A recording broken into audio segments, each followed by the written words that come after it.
안녕하세요. 살아있는 책 산책입니다. 오늘 산책길의 책은 시라토리 하루히코의 기꺼이 나로 살아갈 것입니다. 이 책은 안정이라는 말이 사치일 수도 있는 현대 사회에서 나를 지키면서 살아가기 위한 짧은 조언 47가지를 눈으로 들을 수 있는 책입니다.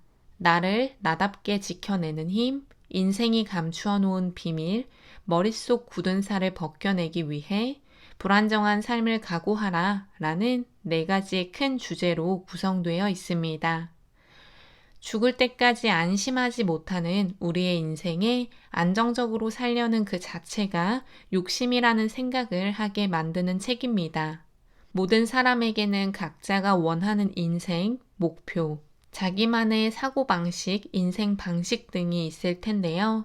저자가 한 조언들 중 저에게 와닿았던 부분 위주로 제 생각을 담아 오늘의 책 소개를 진행하겠습니다. 주체적이지 못한 사람들은 초라하다고 합니다. 매일 복종하며 사는 사람들을 저자는 이야기하는데요. 회사에서 자기의 생각이 없이 상사가 윗사람이 시켜 어쩔 수 없이 일하는 사람들 중에서 회사 밖에서도 주체적이지 못하는 사람들이 있다고 합니다. 원만한 인간관계를 위해 복종 또는 순응을 반복하지만 이런 사람들은 원만한 인간관계가 아니라 초라한 자기의 삶을 살아가고 있다고 합니다.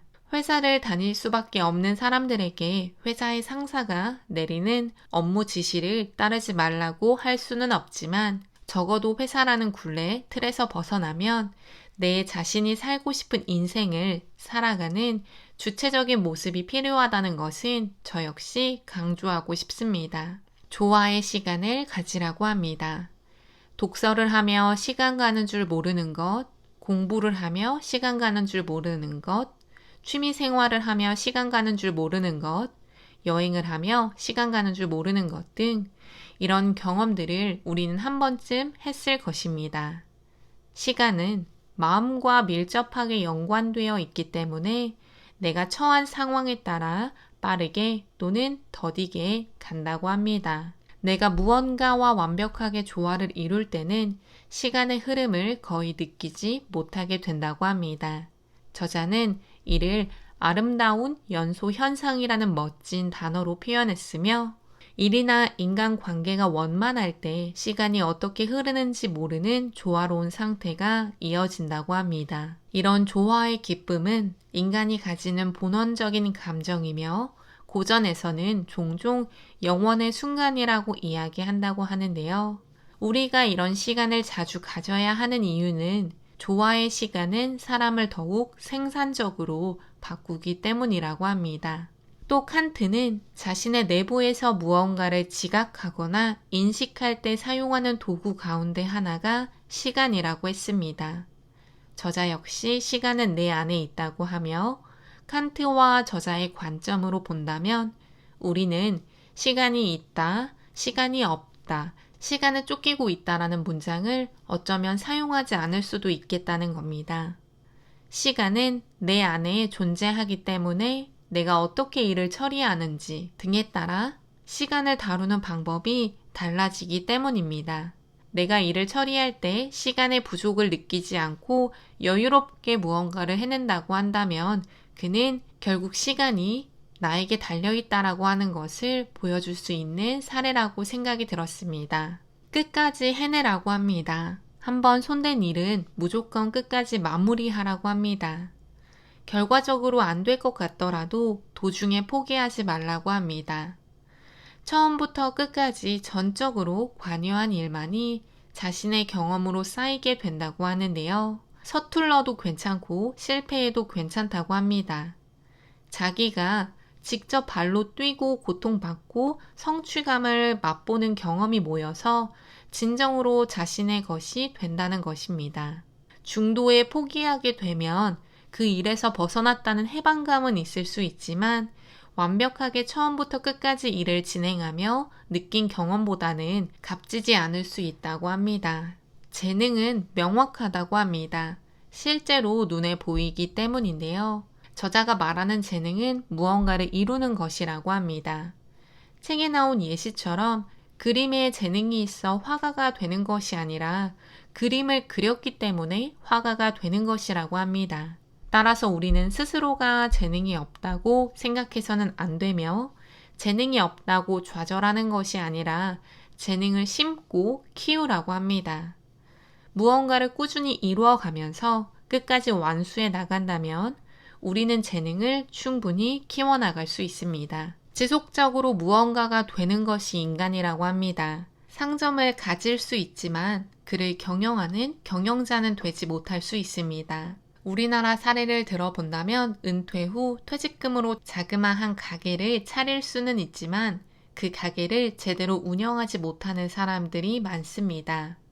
다시 이야기해서 가진다는 것과 된다는 것은 달라도 아주 다른 단어인데 인간인 우리는 그 두 단어를 혼돈하고 있다고 합니다. 무언가를 갖는다는 것은 가능성을 넓히는 일이지만 가능성을 굳건하게 하지는 못한다고 합니다.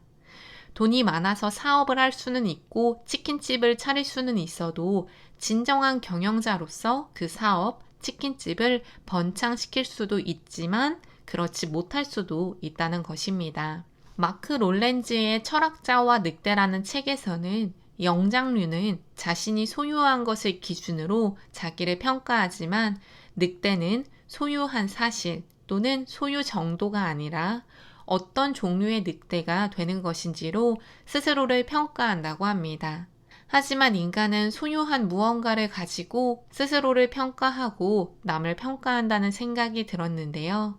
정말로 나답게 살기 위해서는 무언가를 소유하는 것에 목매는 것이 아니라 내가 원하는 무언가가 되기 위해서 노력하는 것이 중요합니다. 고결한 윤리의식에 관한 이야기도 흥미로웠습니다.